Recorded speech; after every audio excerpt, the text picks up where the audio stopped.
అందరూ ప్రతి ఆదివారం వస్తారండి. ఆదివారం మన గుడికి వచ్చేది భక్తిగా దేనికో చెప్పాలి. మిమ్మల్ని అడుగుతున్నాండి, ఎందుకు వస్తారు? మా వాడు నీట్ ఎగ్జామ్కి వెళ్తున్నాడు తండ్రి, ఆడి చదవకపోయినా సరే పెన్లో మీరు దూరిపోయి పాస్ చేయించేయండి తండ్రి. మీ ఆలోచనలు, ఆడి మీద మీ తలంపులు అవి అడుకొచ్చి మళ్ళీ దేవుడి మీద రుద్దుతున్నారు.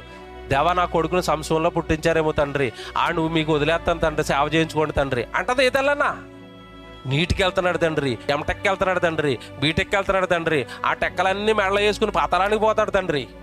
ఆ టెక్కలన్నట్లోనే మా వాడిని పాస్ చేసి పాతాళానికి గెంటే తండ్రి. ఆడిని సేవ చేయడు తండ్రి, నేను నీకు ఉపయోగపడుతుంది తండ్రి, ఆడు ఉపయోగపడు తండ్రి. ఒకవేళ నువ్వు గనక మా కోరికలు నెరవేర్చలేదనుకో తండ్రి, ఉపవాస ప్రార్థనలు చేసి మరి నిన్ను బ్లాక్మెయిల్ చేస్తాం తండ్రి. ఎందుకు చేస్తున్నారు ఉపవాస ప్రార్థన? ఆత్మలు రక్షించడానికా? మళ్ళీ చెప్తున్నాను, మీ గ్రామ రక్షణకా? దేవుడికి మేలు కోసమా ఉపవాసాలు మీకోసమా చెప్పండి. ఇప్పుడు కోరికలు తీరకపోతేనట, దేవుడు ప్రార్థనలు వినకపోతేనట ఉపవాస ప్రార్థనలు చేసి ఆయన బ్లాక్మెయిల్ చేసేరా? ఇదే నేర్పారు నీకు భక్తి?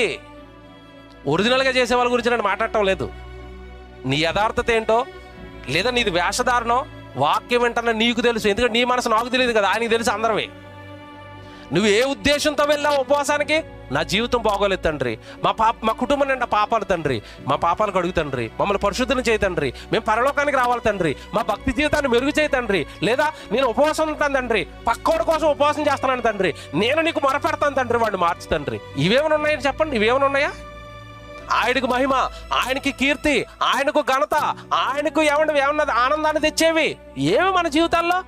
నీకిష్టమైనవి ఆయన నడక్కో, ఆయన చిత్తానుసారంగా నీ జీవితం ఆయన పాదాల చెంత పెట్టి నడిపించు తండ్రి అను. ఆ ప్రార్థన యాక్సెప్టబుల్, అంగీకరించబడే ప్రార్థన అది. నీకు ఇష్టమైనవన్నీ ఆయనకి ఇష్టం ఉంటాయి అనుకున్నావా? నీకు ఇష్టం కదా అని నువ్వు అడుగుతున్నవన్నీ నీకు ఇచ్చారనుకోండి దేవుడు, నువ్వు పోతావు నరకానికి. అందుకే ఎవడైనా నువ్వు అందుకే అప్పుడప్పుడు చిన్న చిన్న బ్లాక్మెయిల్ దిగుతావు. తెలుసుకోండి దేవుణ్ణి బాగా, వాక్యాలు గ్రహించండి.